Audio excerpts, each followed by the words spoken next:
Welcome to Spartan Archives Season 2. I thought for the new season, what would be the best note to start on? I think it would be, personally, a quote. So here goes. The worst thing they can do is kill us.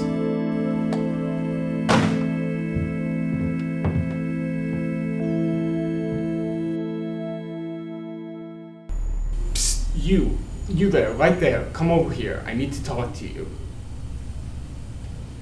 That quote you heard at the beginning was attributed to one Joan Trumpauer Mulholland.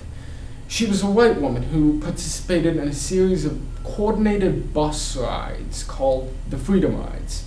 They're one of the smallest specks in the American civil rights movement, but they're essential to understanding the timeline of how we got from here to there.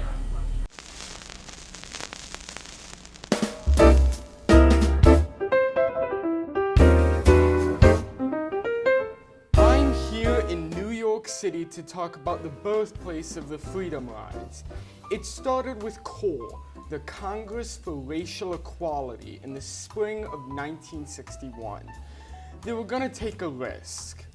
In 1960, the Supreme Court decided in Boynton versus Virginia that segregated buses were unconstitutional. But the law doesn't mean a hog's butt. It's how people respond to it, how people interpret it, that truly matters. So then we get here. Cole gets 2 Greyhound buses and decides, okay, we're gonna ride all the way from Washington, D.C.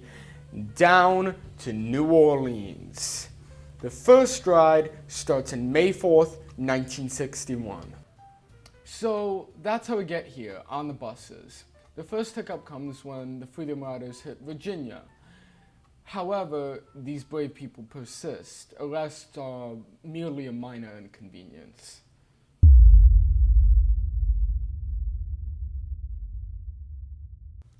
The second hiccup comes in Anniston, Alabama. The Anniston police gave the KKK permission to strike these people without any fear of the law. This is what happened to one of the buses. They firebombed it. The people were forced to flee into an angry white mob, but somehow they persisted. The next hiccup these brave people ran into was found in Birmingham, Alabama, where this scumbag of a man named John Connor, you'll know his name if you read anything on civil rights, he did not provide much needed protection to the Freedom Riders. Due to that, James Farmer, part of CORE, canceled the plans to ride all the way to New Orleans, and instead they flew the rest of the way. You must know this isn't a capitulation from CORE. They faced a choice. More people die or they fly the rest of the way. They made, in my opinion, the right choice. Okay, so for the sake of your time and the fact that I have to turn this in a few days, here's the rest of what you need to know. There were 60 more Freedom Rides of varying success. 436 individuals in total participated. I'll put the dates on screen of all the rides.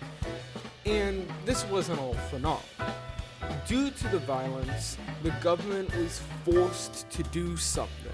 The government was forced to actually, truly make the southern states adhere to Boynton versus Virginia. It also formed an important precedent.